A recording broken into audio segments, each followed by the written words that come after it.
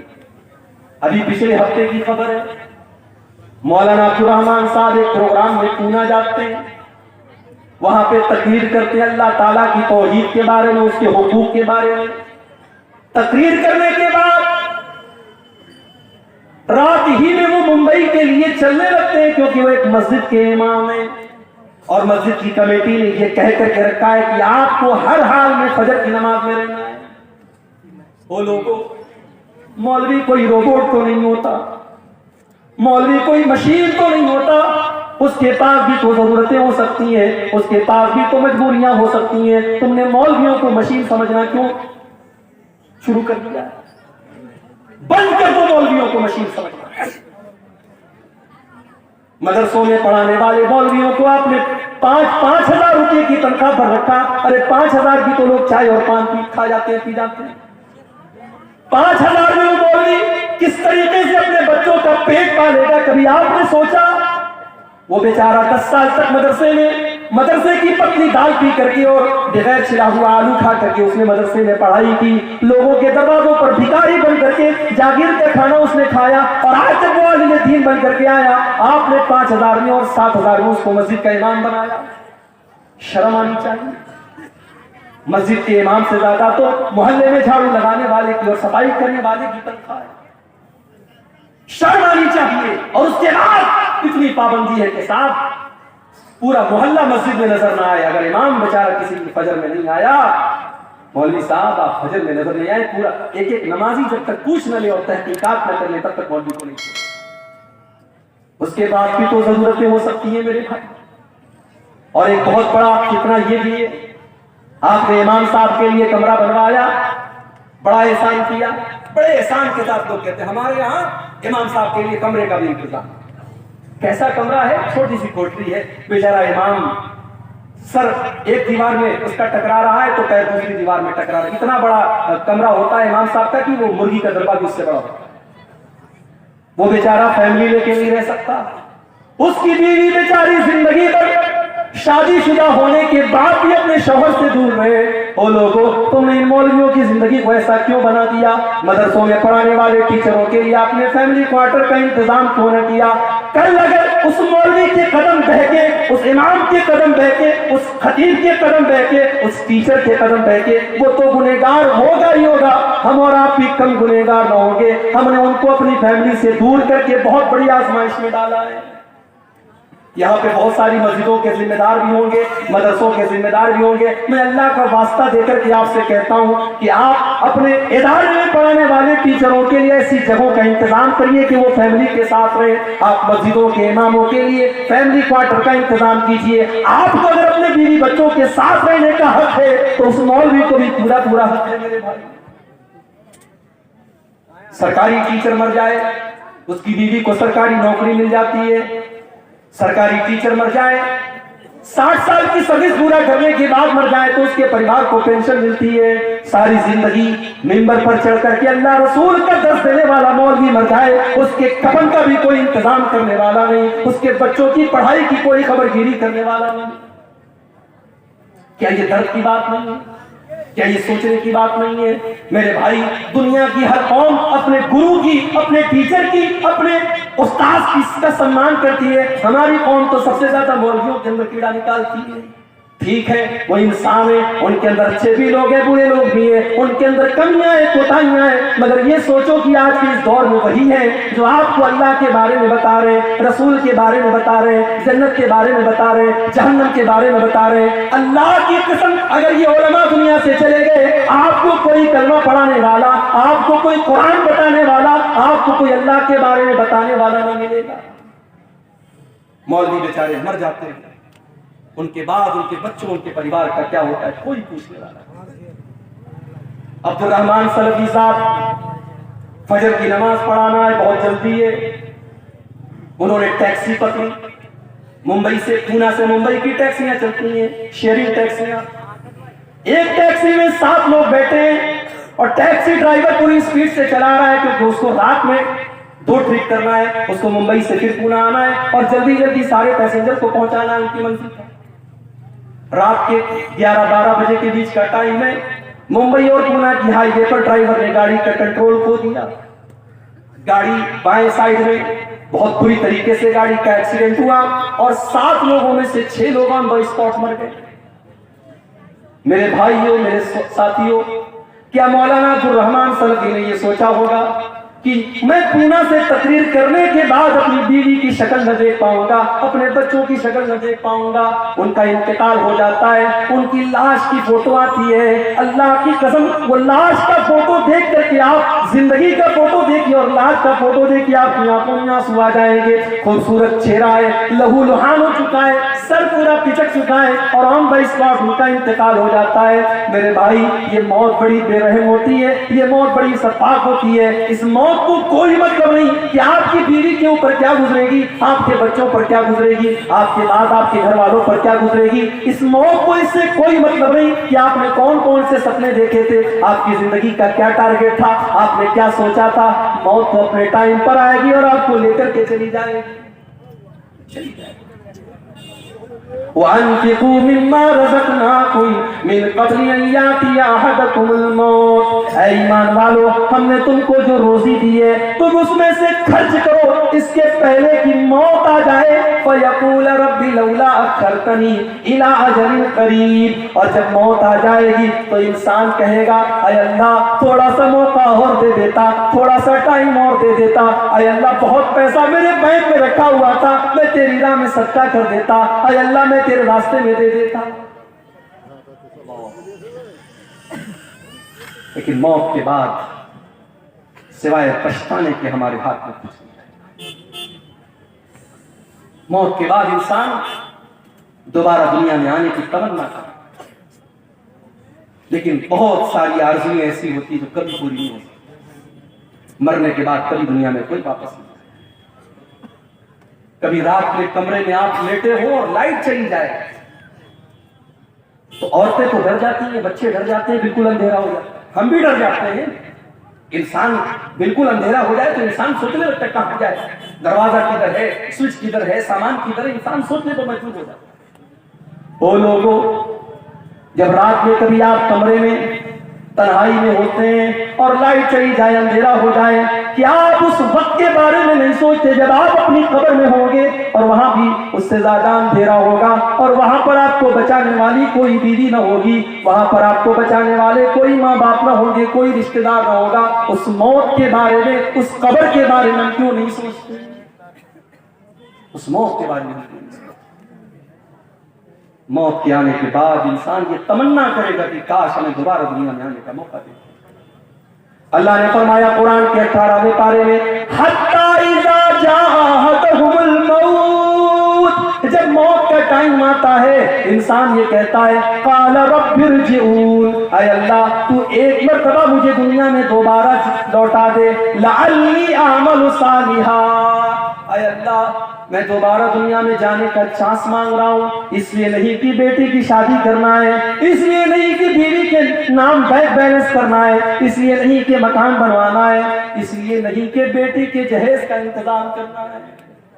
آج کتنے بوڑھے باپ ہیں، جوان بیٹیاں ان کے گھر میں خوبصورت بھی ہیں، دیندار بھی ہیں، نمازی بھی ہیں، قرآن بھی پڑھنے والی ہیں، مگر پورے گاؤں میں کوئی ان سے رشتہ کرنے والا نہیں ہے، کیونکہ اس غریب کے پاس اپنی بیٹی کو بیچنے کے لیے پیسہ نہیں ہے۔ وہ لوگوں، آج ہم نے ایسا ماحول بنا دیا کہ آج بیٹیوں کا سودا ہوتا ہے، جتنا کوالیفائڈ داماد ہو، سرکاری نوکری والا داماد ہے تو الگ قیمت ہے، اچھا بزنس والا داماد ہے تو الگ قیمت ہے۔ آج ہم نے دامادوں کی قیمتیں بنا کر رکھ دی، آج تم اپنی بیٹیوں کا سودا کر رہے ہیں۔ سودا ہو رہا ہے، اور کون کر رہا ہے؟ اہل حدیث کر رہا ہے۔ بڑے فخر سے ہم کہتے ہیں کہ صاحب سیمانچل میں قوم ایسی بھی ہے کہ پوری قوم اہل حدیث ہے۔ کبھی ہم کہتے ہیں دوسری جگہوں پر بات کرتی کہ کٹیہار سے لے کر کے کشن گنج تک چلے جاؤ، ارریا سے فارغ گنج سے لے کر کے آپ پورنیہ کے تمام علاقوں کو دیکھو، بڑی تعداد میں ایک ایسی قوم رہتی ہے جو سب کی سب اہل حدیث ہے۔ مگر اہل حدیث کا مطلب صرف سینے پر ہاتھ باندھنا تو نہیں ہوتا ہے۔ اہل حدیث کا مطلب صرف نماز میں زور سے آمین کہنا تو نہیں ہوتا ہے۔ اہل حدیث کا مطلب ہوتا ہے قرآن و حدیث پر چلنے والا، اور اللہ کی قسم جو قرآن و حدیث پر چلے گا وہ جہیز کی ڈیمانڈ کو نہیں کرے گا, وہ جہیز کا لین دین نہیں کرے گا جو آج ہمارے یہاں ہو رہا ہے. بیٹیوں کا سودا ہو رہا ہے, اور آج ہم نے ایسے حالات پیدا کر دیے کہ بیٹی پیدا ہوتی ہے تو نہ چاہ کر کے بھی باپ کی پیشانی پر بل پڑ جاتا ہے کہ یہ کیسی مصیبت میرے پاس آ گئی, اس کو پڑھانا بھی ہوگا, یہ جوان ہوگی تو زمانے کی گندی نظروں سے اس کو بچانا بھی ہوگا, جب یہ جوان ہوگی تو اس کو زمانے کی گندی نظروں سے بچانا بھی ہوگا, اس کو بے پردگی سے بھی بچانا ہوگا, اس کو بے حیائی سے بھی بچانا ہوگا, اس کے دوپٹے کا بھی خیال کرنا پڑے گا, اس کے کپڑے کا بھی خیال کرنا پڑے گا, اور جب بڑی مشکل سے یہ جوان ہو جائے گی تو پھر اس کے لیے جہیز کا انتظام کرنا پڑے گا. انسان کے دل میں یہ خیال آ ہی جاتا ہے کہ اللہ یہ کون سی مصیبت ہمارے گھر میں آ گئی, اس سے تو بہتر تھا کہ مجھے بیٹا ہو جاتا. ہم نے یہ حالات بنا دیے, ہم نے یہ حالات بنا دیے, ورنہ بیٹیاں تو رحمت ہوتی ہیں, بیٹیاں تو اپنے ماں باپ کے لیے جنت کی خوشخبری لے کر کے آتی ہیں. اللہ کے نبی فرماتے ہیں من ابتلی من هذه البنات شيئا كن له سترا من النار, جس کو اللہ تعالیٰ بیٹی دے دے اور بیٹی کے امتحان میں وہ کھرا اتر جائے, وہ بیٹیاں اپنے ماں باپ کو جہنم کی آگ سے بچائیں گی. ایک حدیث میں اللہ کے نبی نے فرمایا من آل جاریتین حتی تبلغا, جس کو اللہ نے 2 بیٹیاں دے دی اور دونوں بیٹیوں کی اس نے اچھی پرورش کر لی, دونوں بیٹیاں جوان ہو گئی. اچھا لوگ کہتے ہیں نا بیٹیاں پرایا دھن ہوتی ہیں, لوگ ایسا بولتے ہیں. معاف کیجیے گا, یہ ہندوستان کا کلچر ہوگا, یہ ہمارے غیر مسلم بھائیوں کا کلچر ہوگا. بیٹیاں پرایا دھن نہیں ہوتی, بیٹیاں اپنا دھن, بیٹیاں اپنا دھن ہوتی ہیں. اور ہم نے دیکھا ہے کہ ماں باپ آخری سانسیں لے رہے ہیں اور اسی گھر میں رہنے والا جوان بیٹا ایک بار پلٹ کر کے باپ کی اور ماں کی حال چال نہیں لیتا ہے, اور بیٹی بیچاری سسرال سے دوڑی دوڑی آتی ہے اور ماں کے بغل میں بیٹھ کر اور باپ کے بغل میں بیٹھ کر کی سیوا کرتی ہوتی ہے. بیٹیوں کو پرایا دھن سمجھنے کی یہ ذہنیت نکال دو. بیٹیاں ہمیشہ اپنی, اور جس کو اللہ نے 2 بیٹیاں دے دی, اور اللہ کے پیارے نبی کہتے ہیں کہ جس نے ان دونوں بیٹیوں کی پرورش کر لی یہاں تک کہ وہ دونوں بیٹیاں جوان ہو گئی, تو قیامت کے دن وہ انسان اس حال میں آئے گا. اللہ کے نبی نے اپنی دونوں انگلیوں سے اشارہ کر کے فرمایا کہ جیسے یہ دونوں انگلیاں ایک دوسرے کے ساتھ ملی ہوئی ہیں, لگی ہوئی ہیں, بیٹیوں کی پرورش کرنے والا وہ باپ وہ ماں کل قیامت کے دن جنت میں میرے ساتھ اس طریقے سے رہے گا جیسے دونوں انگلیاں ایک دوسرے سے. مگر ہم نے جہیز کی اس رسم کی وجہ سے ہم نے آج بیٹیوں کو بوجھ بنا دیا, اور افسوس کی بات تو یہ ہے کہ مولوی حضرات کے یہاں بھی جہیز دیا جا رہا ہے. مولوی بھی اپنے بیٹے کی شادی پر جہیز لے رہا ہے, اور مولوی بھی اپنی بیٹی کی شادی پر جہیز دے رہا ہے. جہیز دینا مجبوری ہو سکتی ہے, لینا مجبوری نہیں ہو سکتی. اگر آپ لے رہے ہیں اس کا مطلب کہ آپ اس چیز کو جائز سمجھ رہے ہیں, آپ اپنی غیرت کا اور اپنی عزت کا جنازہ خود نکالیں. شادی کے پہلے دن جس بیڈ کے اوپر آپ سوتے ہیں وہ بیڈ آپ کو سسرال سے مل رہا ہے. جو شیروانی پہن کر کے آپ نکاح پڑھ رہے ہیں وہ شیروانی بھی سسرال کے پیسے سے مل رہی ہے. جو خوبصورت ٹائٹل کی گھڑی آپ نے 3-4 ہزار کی لگائی ہے وہ بھی آپ کو سسرال سے ملی ہے. تو آپ کس ٹائپ کے مرد ہیں؟ آپ کے ہاتھوں میں تو 2-4 چوڑیاں پہنا دی جانی چاہیے, آپ کو تو خاتون کا لقب مل جانا چاہیے. سوچئے میرے بھائی, اس جہیز نے ہمارے نوجوانوں کو کاہل بنا دیا. میں کہتا ہوں میرے نوجوان ساتھیوں, تم اگر یہ طے کر لو اپنی کمائی سے اگر بہترین بیڈ نہ ہوا, ایک معمولی بستر پر اور ایک معمولی چٹائی پر اپنی بیوی کے ساتھ ہم گزار لیں گے. جب اللہ طاقت دے دے گا ہم مسیری کا انتظام کر لیں گے. اگر تم یہ سوچ لو ٹھیک ہے ہمارے گھر میں فریج نہیں آئے گا, جب اللہ توفیق دے گا ہم فریج خرید لیں گے, تب تک ہم گھڑے کے ٹھنڈے پانی سے کام چلا لیں گے. ٹھیک ہے ہمارے گھر میں بائک نہیں ہے, ہم سائیکل کی سواری کر لیں گے. جب اللہ طاقت دے گا ہم 4 ویلر لے لیں گے. یہ مزاج بنا لو, یہ ذہن بنا لو, اللہ کی قسم اللہ آپ کو برکت دے گا. لیکن یہ جہیز کی رسم تقریریں کرنے سے ختم نہیں ہوگی, عمل کرنے سے. جب آپ یہ سوچ لیں گے کہ ہاں اس رسم میں آج سماج کی بیٹیوں کی شادی کو مشکل کریں. بیٹی جوان ہوتی ہے 20 سال کی عمر میں, بیٹا جوان ہوتا ہے 20 سال کی عمر میں, اور اس جہیز کی رسم کی وجہ سے اور شادی بیاہ کی رسموں کی وجہ سے آج بیٹیاں 30-30 سال کو کراس کر رہی ہیں, بیٹوں کی عمر 25-30 سال کے پار ہو رہی ہے. اتنی عمر ہونے کے بعد ان کی شادی ہو رہی ہے, میرے بھائیوں اتنی عمر تک اگر ان سے کوئی گناہ ہو جائے تو اس کا ذمہ دار کون ہوگا؟ اور آج تو حالات آپ دیکھ رہے ہیں. ابو الکلام صاحب شاید بیان کریں گے, انہوں نے مجھ سے کہا تھا آفتاب اور شردا کا معاملہ آپ کے سامنے. کوئی پہلا کیس تو نہیں ہے اس دیش کا, اس سے پہلے بھی ایسے کیس آئے کہ ظالم شوہر نے بیوی کے ٹکڑے ٹکڑے کر دیے, ظالم بیوی نے اپنے شوہر کے ساتھ بے وفائی کر کے گلا نہیں دیا, اس کے بدن میں ٹکڑے کر دیے. مگر وہاں میڈیا کو مسالہ نہیں ملتا تھا, یہاں میڈیا کو مسالہ مل گیا کیونکہ نام ساتھ میں آفتاب کا. فیس بک کے اوپر نارمل پوسٹوں میں کمنٹ آتا ہے کہ مسلمان سے شادی کرنے کے پہلے دیکھ لینا اس کے گھر میں فریزر تو نہیں ہے, کہیں تمہارے بھی بدن کے 36 ٹکڑے نہ کریں. میرے پیارے ساتھیوں, سب کی جڑ یہ ہے کہ آج ہم نے اسلام کو بالائے طاق رکھ دیا, ورنہ یہ اسلام کی تو تعلیم ہی نہیں ہے کہ لڑکا اور لڑکی بغیر نکاح کے ساتھ میں رہے. بھارت کا قانون اجازت دیتا ہے کہ لڑکا لڑکی بغیر نکاح کے ساتھ میں رہ سکتے ہیں, اس کو لیو ان ریلیشن شپ کہا جاتا ہے. مگر اسلام کی نظر میں یہ زنا ہے, اسلام کی نظر میں یہ بدکاری ہے, اسلام اس کی اجازت نہیں. ارے اسلام تو اس بات کی بھی اجازت نہیں دیتا کہ نکاح کے ٹائم آپ کے دل میں یہ مقصد ہو کہ میرا مقصد صرف اپنی سیکسول ڈیزائرز کو پورا کرنا ہے, اپنی جسمانی خواہشات کو پورا کرنا ہے. اگر صرف خواہش کو پورا کرنے کے لیے آپ نکاح کر رہے ہیں تو معاف کیجئے, نکاح کا یہ مقصد نہیں ہے. اللہ نے قرآن میں فرمایا محسنین غیر مسافحین, نکاح کا مقصد گھر بسانا ہے. آپ گھر بسانے کے لیے نکاح کر رہے ہیں, اس لڑکی کو آپ گھر میں لا رہے ہیں تاکہ ایک نیا پریوار بسائیں, ایک نیا گھر. تو جہیز کی اس رسم کی وجہ سے بھی آج سماج میں بڑی برائی ہے. اللہ نے فرمایا کہ اس کے پہلے کی موت آ جائے, اس کے پہلے کی موت آ جائے تم اللہ کے راستے میں خرچ کرو. جب موت آ جائے گی تو تم یہ کہو گے کہ اے اللہ کاش تو مجھے تھوڑا سا وقت اور دے دیتا تاکہ میں تیری راہ میں صدقہ اور خیرات کرتا.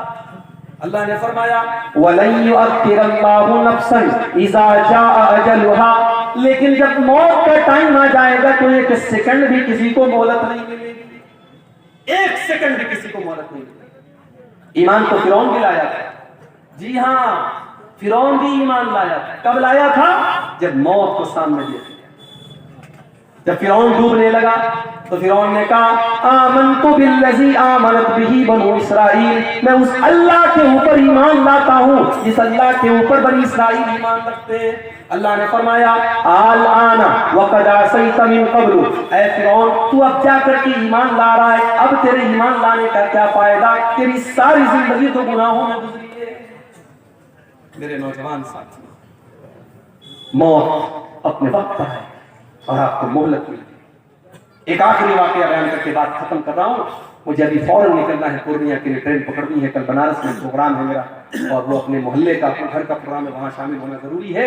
ایک آخری واقعہ سنا رہا ہوں, سعودی عرب کا سچا واقعہ. وہاں کے عالم دین نے لکھا 3-4 نوجوان گاڑی میں بیٹھے اور سعودی عرب کی سڑکیں ماشاءاللہ بہترین سڑکیں ہیں, پوری اسپیڈ سے گاڑی چل رہی, پوری اسپیڈ سے گاڑی چل رہی ہے. ایکسیڈنٹ ہو گیا اور 4 نوجوانوں میں سے 3 نوجوان آن دا اسپاٹ انتقال کر گئے, فوراً مر گئے. ایک نوجوان بچ گیا, آخری سانسیں لے رہا ہے.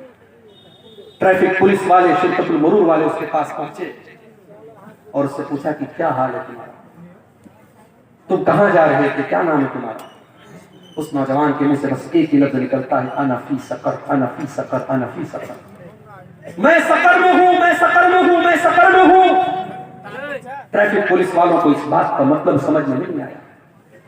ٹریفک پولیس والوں نے اس علاقے کے عالم دین سے کانٹیکٹ کیا کہ یہ نوجوان لڑکا آخری ٹائم میں آنا فی سقر کہہ کر کے مر گیا, اس کا مطلب کیا ہے. عالم دین نے, مولوی صاحب نے کہا کہ اس کا مطلب تمہیں قرآن کے 29ویں پارے میں, قرآن کا 29واں پارہ اٹھاؤ. اللہ فرماتا ہے جب جنتی جنت میں جائیں گے, جب جہنمی جہنم میں جائیں گے تو جنتی جہنمیوں سے پوچھیں گے ما سلککم فی سقر, تم سقر کے اندر کیسے چلے گئے. سقر مطلب بہت خطرناک گڈھا. جہنم کا ایک نام سقر بھی ہے کیونکہ جہنم گڈھے کی طرح ہے, انسان اس کے اندر گرے گا, اس لیے جہنم کا ایک نام سقر بھی ہے.